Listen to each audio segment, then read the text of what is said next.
सब इस्लामी ममालिक पाकिस्तान के साथ डिफेंस एग्रीमेंट क्यों करना चाहते हैं, क्यों कर रहे हैं? पाकिस्तान में ऐसी क्या खूबी है, पाकिस्तान में ऐसे क्या सुरखाब के पर निकल आए हैं?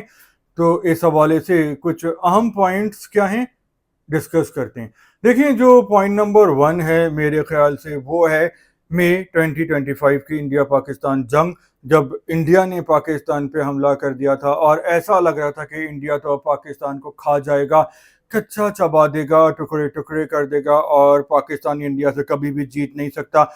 उसकी वजह यह है कि इंडिया पाकिस्तान से बहुत बड़ा है, हर लिहाज से, आबादी के लिहाज से भी 8 गुना बड़ा है, उनकी इकोनॉमी भी पाकिस्तान से बड़ी है, उनकी फ़ौज भी पाकिस्तान से बड़ी है क्योंकि उनकी आबादी ज़्यादा है, उनकी इकोनॉमी तो मजबूत है, उनका जो फ़ौजी बजट है वो पाकिस्तान से ज़्यादा है।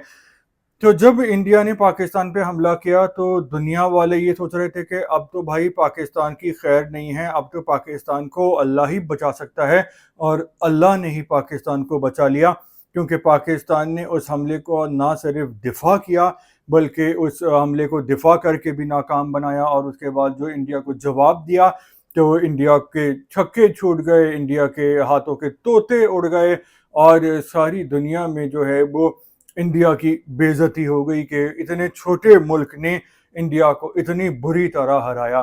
तो उसके बाद दुनिया भर में पाकिस्तान की बहादुरी के चर्चे हुए और पाकिस्तान की इज्जत में भी काफ़ी इजाफा हुआ। तो ये एक बहुत ही स्ट्रॉन्ग पॉइंट है।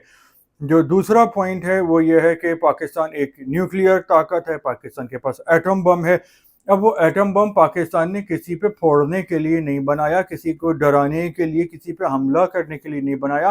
पाकिस्तान ने वो एटम बम अपने डिफेंस के लिए बनाया है कि अगर कोई पाकिस्तान को मैली आंख से देखे, बुरी नीयत से हमला करे और पाकिस्तान की सलामती का मसला हो जाए कि पाकिस्तान ख़त्म हो रहा हो, तो पाकिस्तान अपने दुश्मन पर वो बम चला दे और उस दुश्मन को भी ख़त्म कर दे, खुद ख़त्म होने के साथ साथ।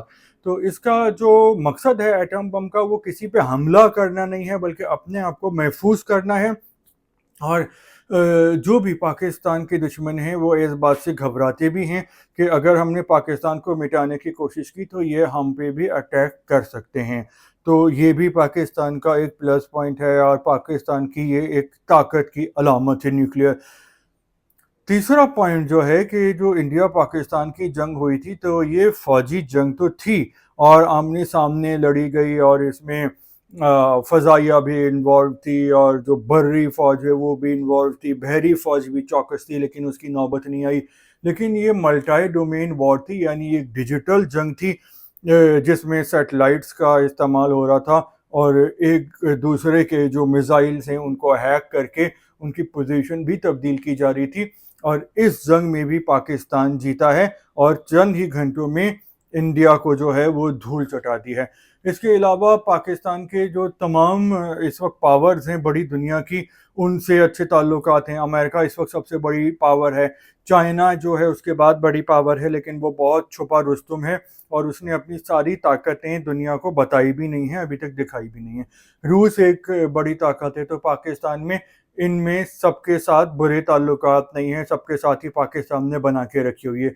इसके अलावा एक और पॉइंट है कि अभी 57 इस्लामी ममालिक हैं, पाकिस्तान के सबके साथ अच्छे ताल्लुकात हैं, सिर्फ़ और सिर्फ अफ़गानिस्तान के तालिबान के साथ ताल्लुकात ख़राब हुए हैं क्योंकि वो पाकिस्तान में अमन व अमान गारत कर रहे हैं और हालात ख़राब कर रहे हैं दहशत गर्दी करके। इसके अलावा पाकिस्तान के सबसे ही अच्छे ताल्लुकात हैं। तो ये पॉइंट्स हैं कि तमाम मुस्लिम ममालिक पाकिस्तान के साथ डिफेंस एग्रीमेंट चाहते हैं, क्योंकि जो पाकिस्तान की फ़ौज है वो एक ऐसी फ़ौज है कि जो कि प्रैक्टिकली एक्टिव है। जब हमने देखा कि 1979 से 89 तक रशिया अफ़गानिस्तान में आ गया था तो भी पाकिस्तान एक्टिव था अपने मुल्क को बचाने के लिए। उससे पहले पाकिस्तान 65 की जंग कर चुका है इंडिया के साथ, 71 की जंग हो चुकी है, 2025 की हो चुकी है। 2001 में अमेरिका ने अफ़गानिस्तान पर हमला कर दिया था तो उस वक्त भी ये लोग एक्टिव थे। 2001 से पाकिस्तान की फ़ौज दहशत गर्दों का खात्मा कर रही है तो उसमें एक्टिव है। तो ये एक एक्टिव, प्रोफेशनल और बहादुर फ़ौज तो है, डिसिप्लिन, जिसको दुनिया भी मानती है। ये नहीं है कि हम पाकिस्तानी हैं तो हम इसलिए तारीफ़ें कर रहे हैं।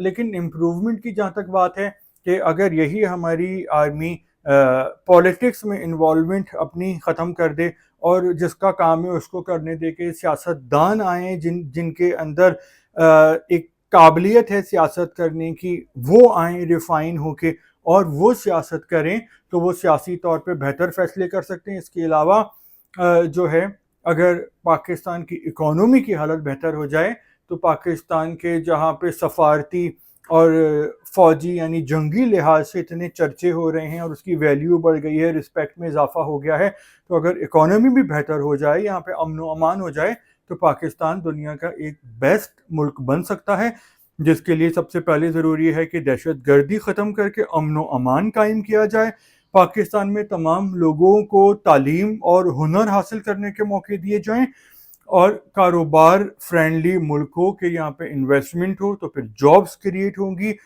جب پاکستانیوں کو کاروبار کرنے کے آسانی سے موقع ملیں گے، نوکریاں ملیں گی، تو پھر ملک کے حالات خود بخود اچھے ہو جائیں گے۔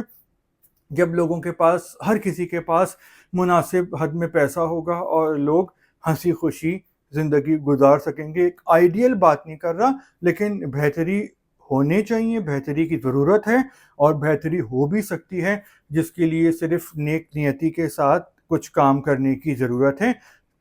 ایک چھوٹا سا فارمولا ہے جو آپ کے ساتھ ڈسکس کیا ہے، تو اس حوالے سے اگر آپ کچھ کہنا چاہتے ہیں تو کامنٹس باکس اس کے لیے حاضر ہیں، اور اگلے یوٹیوب ولاگ میں پھر سے حاضر ہوں گے ایک اور مزیدار ٹاپک کے ساتھ۔ جب تک کے لیے